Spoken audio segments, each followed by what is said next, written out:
And it produces a habitation status for each property. Does that show in the dashboard? Yeah, Yes. Yes. Every single agent inspection that happens, Willis gives them property status automatically, and they can use that property status to produce a fit for human habitation certificate.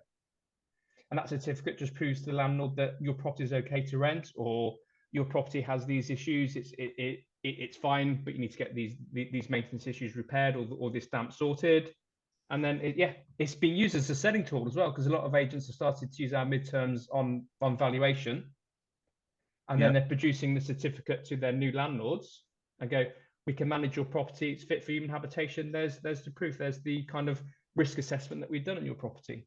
Yeah, it shows the agents also sort of invested in that process, and they've got the tech to back it as well. And you have the independent inventory clerks who, there's a lot of things within our system. So tradespeople, for instance, plumbers, we have plumbers using our system because they can do a Legionella report via the KPR system.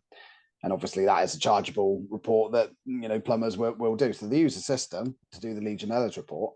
But there's also the independent inventory clerks who will do they'll do a midterm report, as part of their inventory cycle, but then they'll charge the landlord for the fit for human habitation certificate, because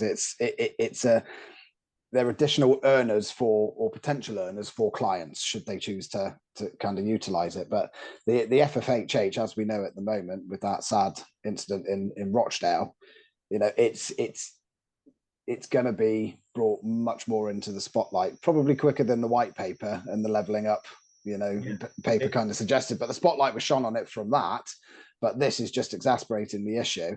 And you look at local authorities and how many of them clearly just don't have the capacity to actually visit the property unless the tenant tells them. I mean, in this case, obviously there's clearly neglect and things, and that side of things. But by limiting, by putting those dedicated questions into the midterm for the agents, you're covering the bases, aren't you? You're just protecting your landlord, but you're protecting the tenants as well.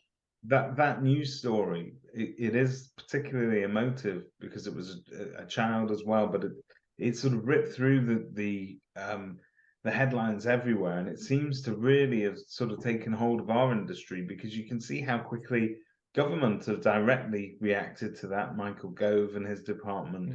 And what's interesting is what we're all being advised, the property ombudsman as well, sort of warned everybody that they were going to be throwing more resource at this.